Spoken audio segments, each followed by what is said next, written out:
Assalamualaikum warahmatullahi wabarakatuh. Kami dari kelompok 5 yang akan mempresentasikan tentang reformasi desentralisasi fiskal. Sebelumnya, perkenalkan anggota kelompok kami. Yang pertama ada Danis Dwi Brahmansyah, NPM 216. Yang kedua ada Jordan Adam Setiawan, NPM 222. Yang ketiga ada Veronica Anggun Prasetyaning Tias, NPM 225. Dan yang terakhir ada saya sendiri, Aisyah Almafira Mudiono, NPM 243.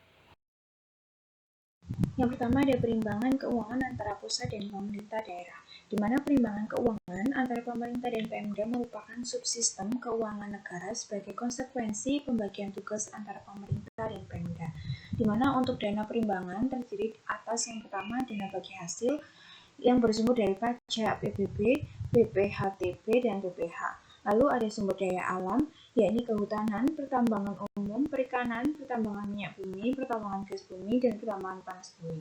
Lalu ada dana alokasi umum atau DAU, yaitu jumlah keseluruhan DAU ditetapkan sekurang-kurangnya 26% dari pendapatan dalam negeri neto yang ditetapkan dalam APBN, serta dana alokasi khusus yang besarnya DAK ditetapkan setiap tahun dalam APBN. Selanjutnya adalah desentralisasi fiskal. Byrd dan Follins Court pada tahun 1998 dalam bukunya halaman 15, desentralisasi fiskal adalah suatu cara yang dilakukan oleh setiap negara dalam mengatur sektor publik yang selalu mencerminkan sejarah, geografi, keseimbangan politik, tujuan kebijakan, dan karakteristik lain yang berbeda tajam antara satu negara dengan negara lainnya. Konteks perundang-undangan. Perspektif konteks mengacu kepada Amanat Undang-Undang Dasar 1945.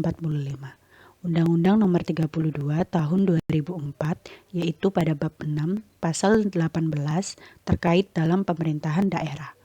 Pada pasal tersebut tidak ada istilah perimbangan keuangan, tetapi yang ada adalah hubungan keuangan, yaitu dalam pasal 18A ayat 1 mengenai hubungan wewenang dan pasal 18A ayat 2 mengenai hubungan keuangan.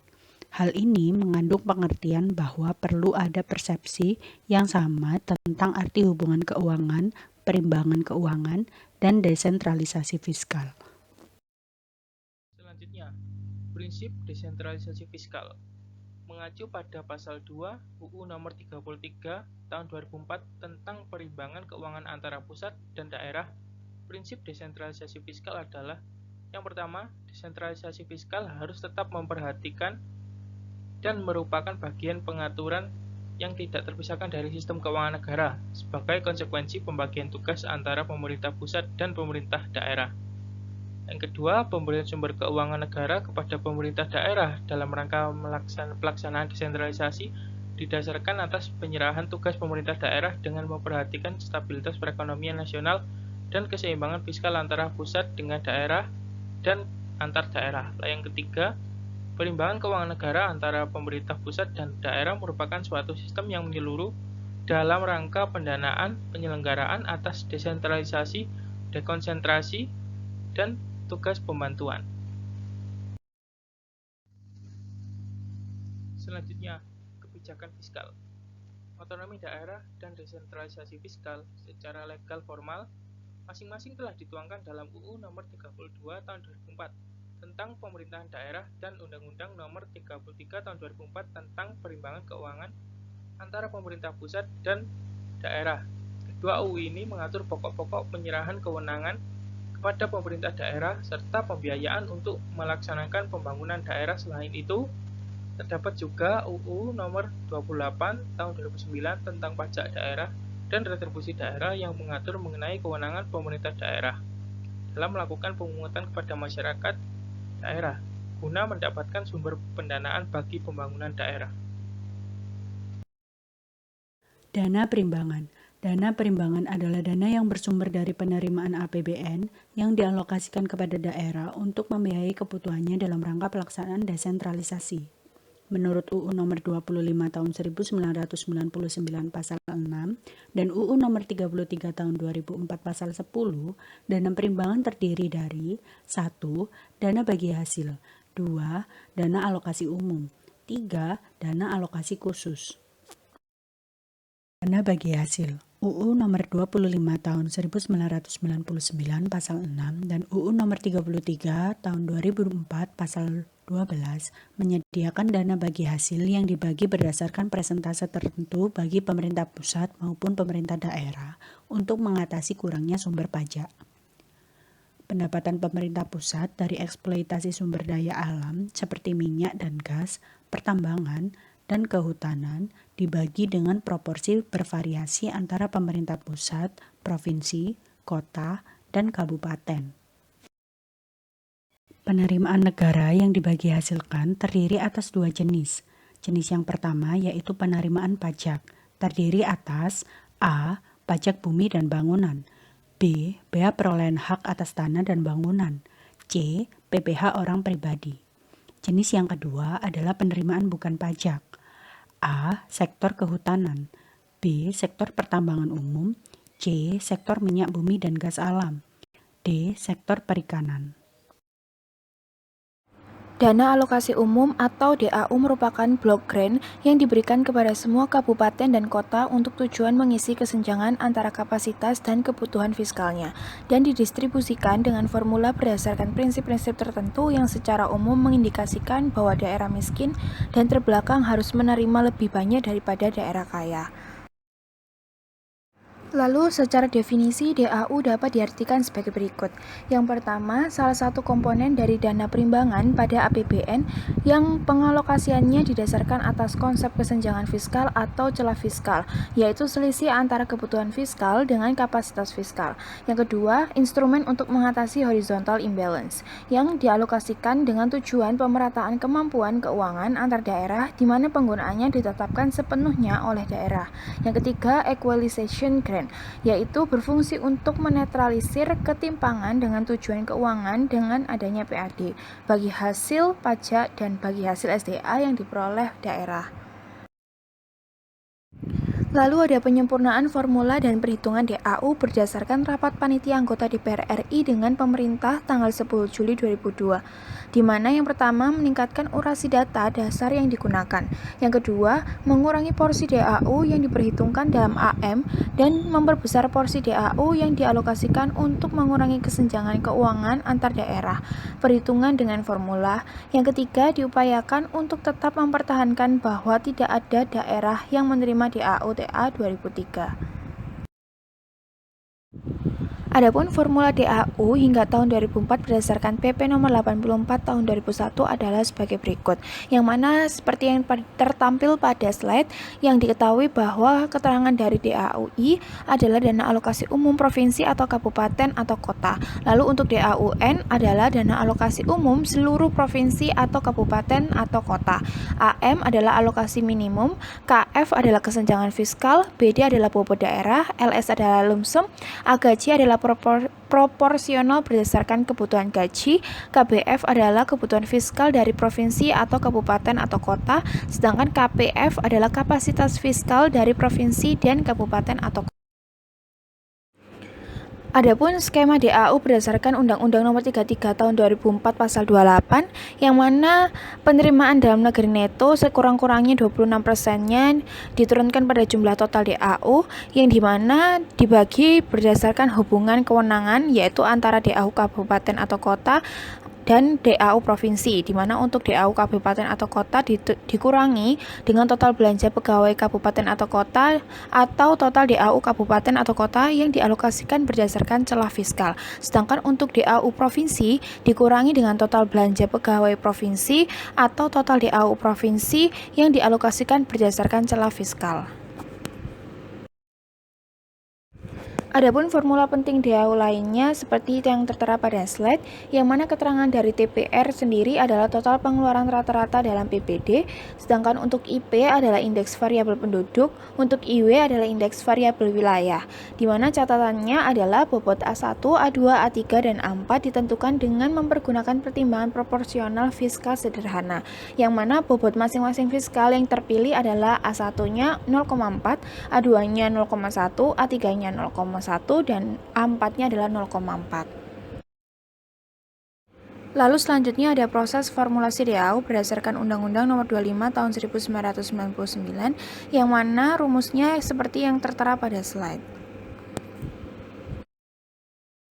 Lalu selanjutnya yang terakhir adalah variabel penentu kebutuhan fiskal, yang mana untuk catatan dari bobot A1, A2, A3, dan A4 ditentukan dengan mempergunakan pertimbangan proporsional fiskal sederhana, yang mana bobot masing-masing fiskal yang terpilih adalah untuk A1 0,4, A2-nya 0,1, A3-nya 0,1, dan A4-nya adalah 0,4. Yang mana rumus indeks penduduk atau IP sendiri diketahui adalah jumlah penduduk sama dengan rata-rata jumlah penduduk secara nasional.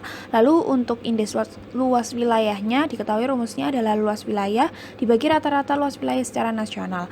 Lalu untuk heat count indeks daerah ke-1 rumusnya adalah penduduk miskin daerah ke-1 dibagi dengan jumlah penduduk daerah ke-1.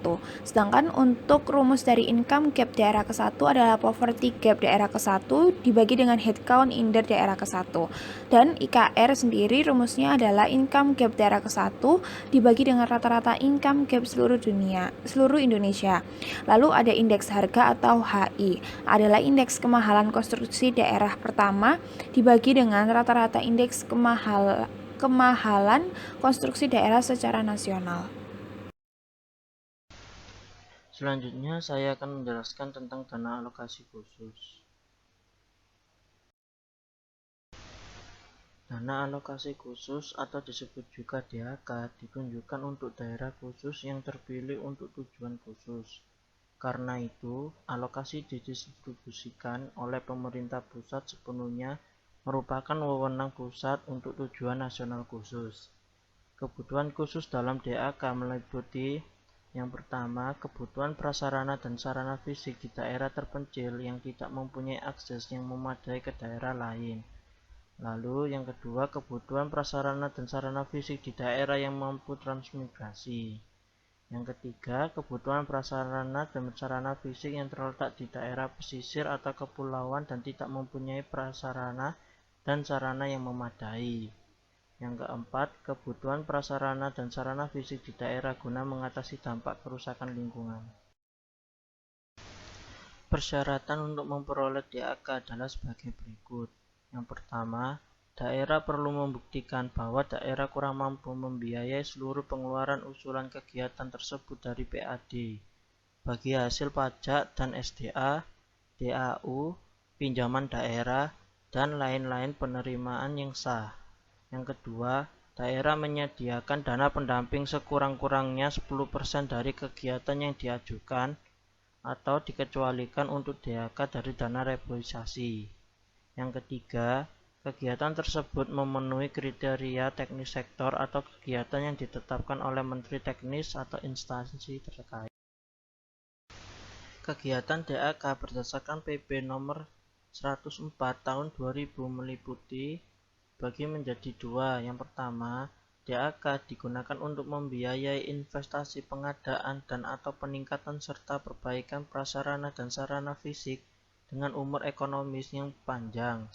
Lalu yang kedua, dalam keadaan tertentu, DAK dapat membantu membiayai pengoperasian dan pemeliharaan sarana dan prasarana tertentu untuk periode terbatas tidak melebihi 3 tahun. Selanjutnya, saya akan menjelaskan tentang pinjaman daerah. Di bawah UU nomor 22 tahun 1999 dan nomor 25 tahun 1999, pemerintah daerah diberikan kewenangan untuk mencari pinjaman baik domestik maupun dari luar negeri, institusi keuangan publik termasuk institusi keuangan multilateral, serta agen pemberi bantuan dan pemerintah pusat seperti juga dari institusi keuangan swasta. Selanjutnya, berdasarkan UU nomor 25 tahun 1999 terutama pasal 11-14, pemerintah daerah diperbolehkan mengajukan pinjaman dengan syarat. Yang pertama, semua pinjaman pemerintahan daerah harus mendapatkan pengesahan dari DPRD dan pemerintah pusat. Yang kedua, pinjaman jangka pendek hanya untuk kebutuhan aliran keuangan dan harus segera dibayar penuh pada tahun anggaran yang sama. Sementara itu, pinjaman jangka panjang digunakan untuk membiayai infrastruktur daerah dan selayaknya merupakan proyek menghasilkan pendapatan bagi daerah tersebut dalam rangka kepentingan sosial. Yang ketiga, tidak boleh melakukan pinjaman daerah yang melampaui batas jumlah pinjaman yang ditetapkan. Isu lain berkenaan dengan pinjaman pemerintah daerah adalah menurut Simanjuntak tahun 2003, yang pertama, sebagian besar pemberi pinjaman eksternal segera untuk mengadakan persetujuan pinjaman dengan pemerintah lokal. Mereka lebih menyukai on-lending mechanism atau two-step loan. Yang kedua, kerangka kerja tentang pengaturan dan sistem yang ada tidak terlalu mendukung pengembangan mekanisme pinjaman daerah.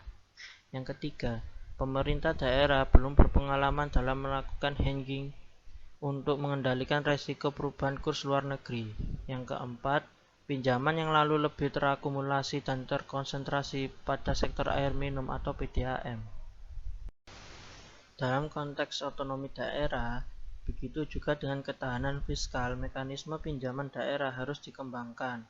Hal ini dapat dilihat dari sisi permintaan dan sisi penawaran.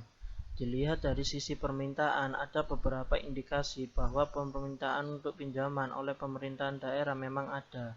Sedangkan dari sisi penawaran, perlu dikembangkan kredit pemerintah daerah yang mengacu pada sistem yang berdasarkan pasar. Lalu, dalam praktek pinjaman daerah, selama 2 dasawarsa terakhir, sebagian besar Pemda meminjam lewat mekanisme SLA atau Subsidiary Loan Arrangement dan RDA Regional Development Assistance.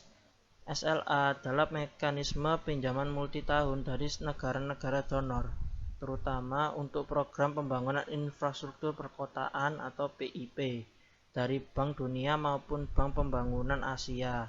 RDA adalah jalur pinjaman kepada Pemda dan perusahaan daerah yang berasal dari dana APBN untuk pembiayaan infrastruktur daerah. Sekian dari kelompok kami. Mohon maaf apabila ada salah kata. Wassalamualaikum warahmatullahi wabarakatuh.